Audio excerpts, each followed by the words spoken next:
Hey y'all, welcome to part three. We're going to get into the video in just a second, but I wanted to let you know that today is the day that we go from a planned idea to an actual working prototype, and I'm really excited about it. But I wanted to let you know throughout the time, I'm going to take moments to actually teach what I'm thinking and processing as I build the app. So hope you're getting a lot more out of this than just creating an app with OpenClaw, even though that's awesome, but also how I think through creating the app so that you're more effective in your own developing and your own use of AI. So without further ado, let's get into it today on the part three of our Metro sessions for creating this awesome app.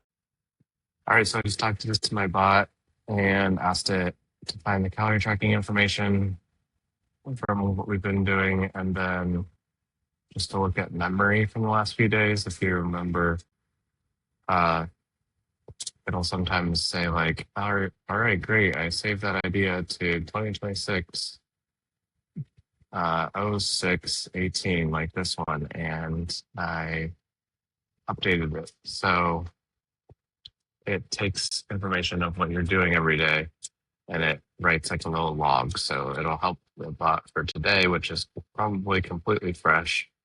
It doesn't have my past conversations. It's going to be able to easily get caught up to speed again. All right, so it is checking memory. It's looking at all of this. It's telling me what it's doing. We'll pause, and once it's done, I'll keep going. All right, so I found the spec and the tasks. Step one is done MVP. Minimum viable product. I feel like I could go on a little soapbox here, but MVP now is just getting the thing up and running as fast as possible. Resources are so easy to come by. All it is a $20 ChatGPT subscription. So I feel like this term is outdated. But I'll leave it at that. So clickable path is chosen. It's gonna, oh yeah, that's what. So it's gonna do React, which is a code. PWA, I think just means like it's in the browser. It's not gonna be an app on my phone yet. It's fine. I'm curious if Amplify costs something, so I'll ask it. Oh, it's doing Bedrock, which means, and it said this more thoroughly yesterday, that it wants to use Amazon Bedrock for the AI part, which I don't really want to do. I don't want to get into another credit sort of situation. For meal parsing. So that's just the AI that it's going to use. Open food fact, let's see what's behind the back end. All right, V1 scope, text input, phone keyboard dictation, AI parsing, meal, calorie estimate, confidence label, manual corrections, saved, Robert specific shortcuts, daily log, today's calorie total, basic day navigation. Only thing that I might say is like saved shortcuts. I don't want this to be like a lot of, I don't think it's very helpful for the user to like have to go find shortcuts. I think every time I would want to just use my voice every time, and for the saved shortcuts really to be for the database, for the AI to more easily find things. So I might mention that. Deferred in-app voice, login, barcode, scanning, blah, blah, blah. All right.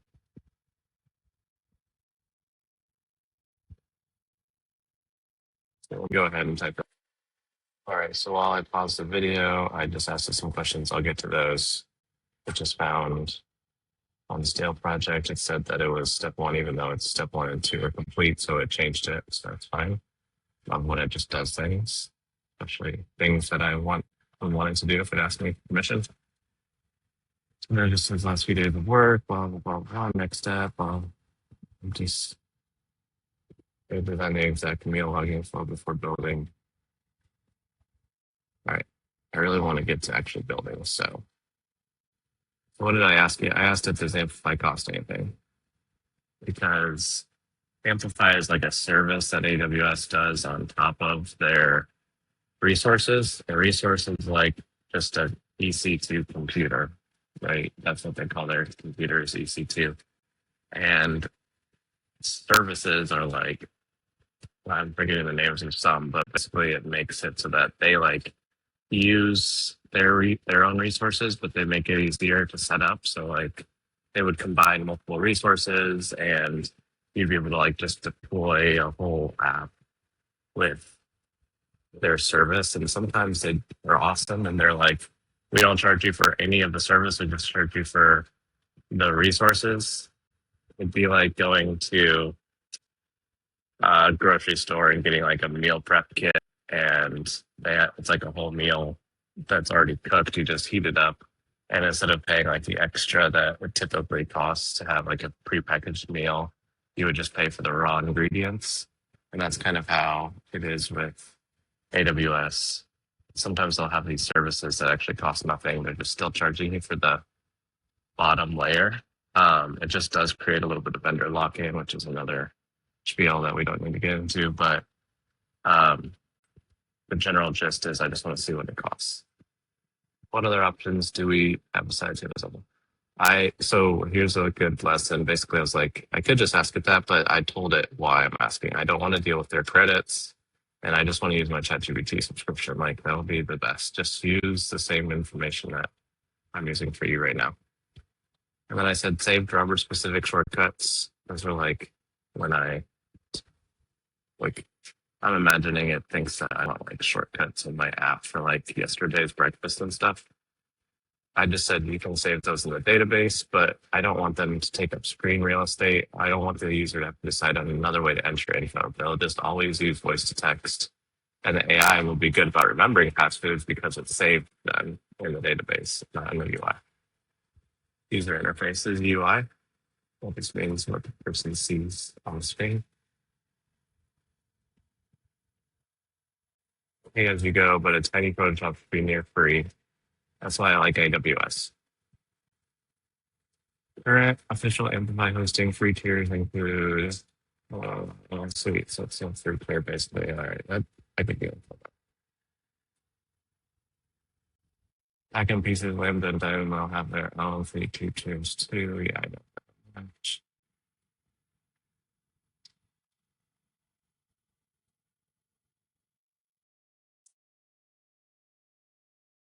I know that. That's API. That's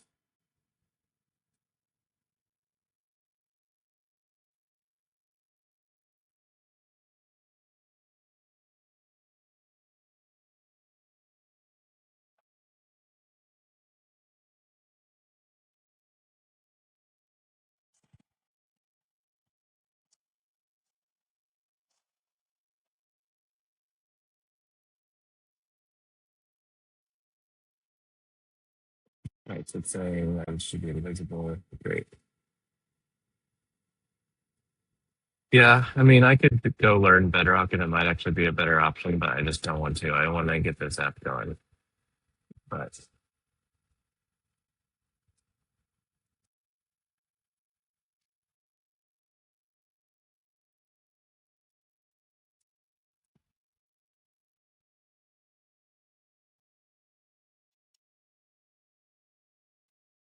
so I just asked it this because I don't API credits get expensive. I like my subscription,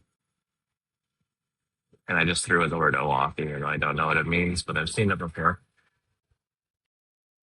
All right, so explain what's going on. So basically, it's trying to explain that OpenClaw can use my subscription ChatGPT and why that it's not good for a standalone app. I think this is where, like, I don't really want to spend API credits yet because I'm not really selling it on the App Store yet. This is just for my personal use. And so it's telling me that this, where my mind is going, is to automate it with and use ChatGPT Web OAuth unofficially. And it says it's brittle because it's not App Store safe. Like, I know it's not App Store safe. I don't want to use my little subscription for the App Store. I mean, maybe if I had Pro or something, I would wonder why I couldn't use that. But if I had a lot of time and was curious about learning this, I would probably just push for this option and figure out why it really doesn't work.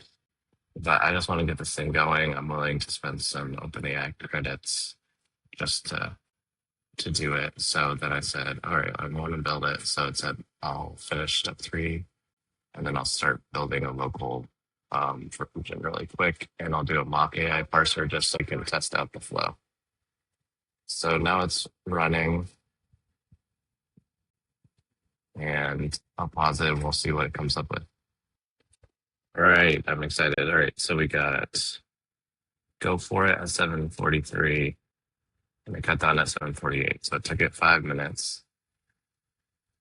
I'll click here and see what it is. All right, this is cool. I mean, it's good enough for me. So let me go ahead and type something. So orange use app serving or so.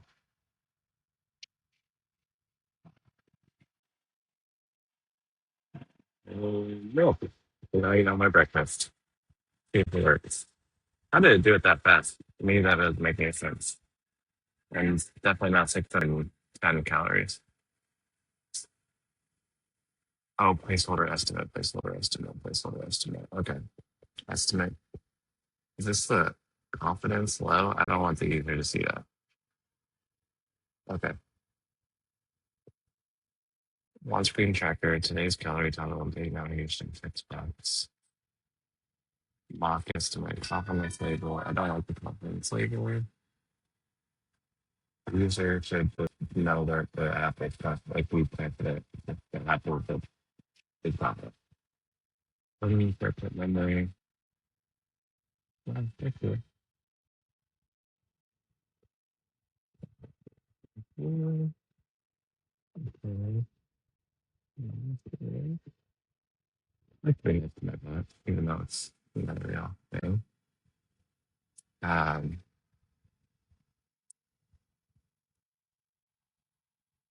I don't want to character that invoke the user that we are accurate. That's what, we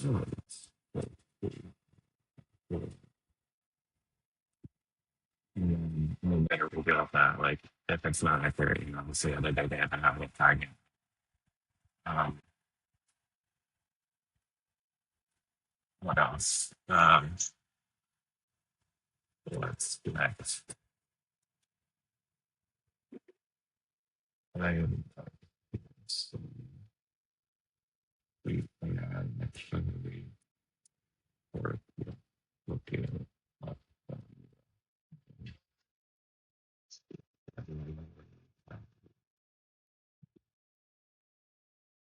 Actually, I just realized this. It did parse this in the three chains, even though I just did a general text thing very quickly. That was actually really impressive. I don't know how it did that. How fast it is. I'd say this is I don't know what they're saying.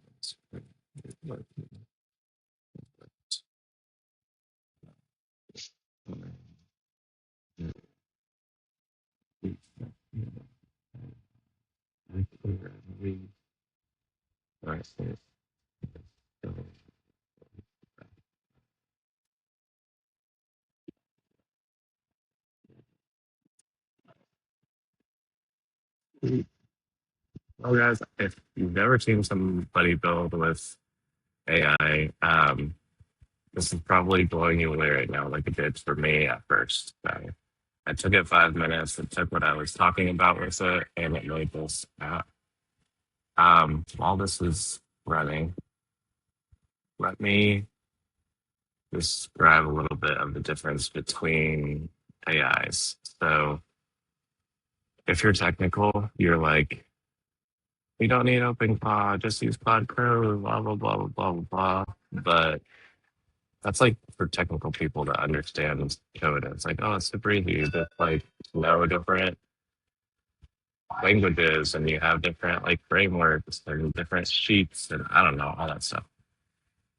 For me, I don't need to see any of it. I don't care about the code. I don't need to see it. I'm just going to talk with my bot and it's going to create the code. And if I need to get really specific, I can create a spec document with every single part of this, and I can update the spec and not the code. So this is all code in AWS somewhere, and it's hosted, and I can come and see it publicly. So that's the difference with one difference with OpenClaw. I don't need to see any of that stuff. And the other difference with OpenClaw, it's going to remember like all your business, like those sorts of words, like everything that I told it, hey, can you look in like my memory from the last few days and what we've been talking about? Like it's going to remember. That's super cool. We got the quad code, that's sensible. But this is going to be able to like create anything for your business really easily. But then it's also going to be able to work inside of your business to automate things, to move things. It's going to have the centralized brain, like the context of your entire business in order to like send emails on your behalf, to create little employees on your behalf, to like every morning look up information on your behalf. Cloud Code and Codex and everyone are catching up to OpenClaw. They're just trying to do what OpenClaw can always do, but it's never going to be to the level of OpenClaw because those prices are always going to be locked down to whatever those big companies have like okay to work with. That's a little bit of a generalization, but because they are opening it up more to APIs beyond their just integrations. But I hope that helps a little bit with understanding the impact of open. We can learn everything about your business and create anything for your business, and you don't have to be technical. All right, so I removed the conference. I also caught the fixed mark parser bug. Cool. What is not AI? It's a small mock parser. I don't know what that means. Makes me puts it in the commas and or out. So it just worked because I happen to use and nors and stuff.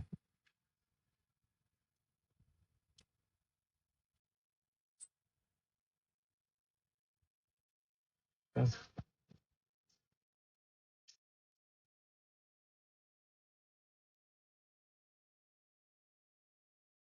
Oh, all good stuff. So change that up in the next one.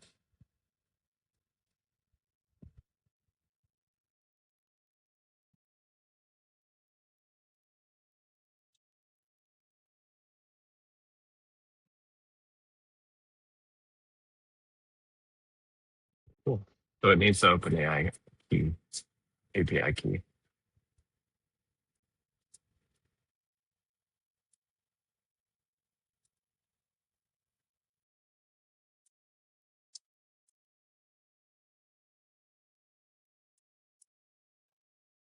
All right. I guess tomorrow or Monday for me will be looking at this in more detail. And well, I'll get the OpenAI key going. Just means that like I'm gonna set up an API account with OpenAI where I can like have credits. I'm gonna put like $10 in, and I'm gonna give it a key, and that's gonna wire the backend to my account. And every token that it's using is going to start costing me money instead of like a subscription model. So it says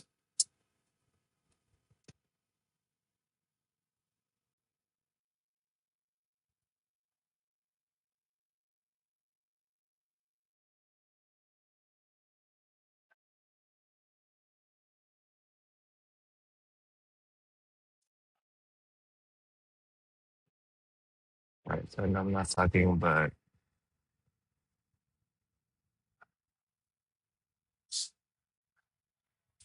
so it's kind of talking about yeah, we want secrets manager or something. All right, so I'm not an expert in how to store keys so that my bot doesn't have access to it. This is smart, just having a single API key just for this project. So when I give it the key, it can only see and use that limit. So I could put a limit on it, like $10 initially and like refill of $10, so $20 total. And I mean, it's really not the end of the world if this bot has that access to that. I'm always just thinking like least privilege security practices. So giving things like this bot as little information as possible. And a key like this is just an important thing to keep secret because anybody with it can use your account basically to run their own AI, but it's really not the end of the world. So I do think I'm going to create that AI key and then I'm going to just give it to it. Maybe not in the chat. It will be stored in this general chat and I can't lock it down later for future models. So maybe I will put it in Secrets Manager and then it's not actually in this chat for the future in case I use less smart models or like a local model in the future that maybe it gets leaked. I don't know how that would ever happen, but um, maybe I'll ask it about using Secrets Manager. I'll manually go log into AWS, put it in Secrets Manager, give this bot access to Secrets Manager, and then future bots, I won't give access to Secrets Manager if I don't need to. Um, and I think that's where we'll go from there. So next time we will get this connected to actual AI so that when I put this in, it's going to actually use AI to look at it and create this. So I think I'm really excited with the progress today and excited for what we have next. Hey, and I'll put this in this video description, but here's the URL for getting to this checklist. It'll be free for you. Um, the way that I make money with this business is eventually I charge for different add-ons like tools and scripts, but the thing is with OpenClaw, you never have to buy any of my stuff. You can figure it out by talking to your OpenClaw, by researching. I just will be, I'll give you some kind of shortcuts, some videos, some lessons, tutorials if you want to shortcut the process and learn quickly, or just load in all my presets from working with OpenClaw for months every day for months at a time, and I give you $20 credit to get started. So that's eventually how I make money, but you're gonna have lots of freebies to get there and just get a taste of if this is valuable for you.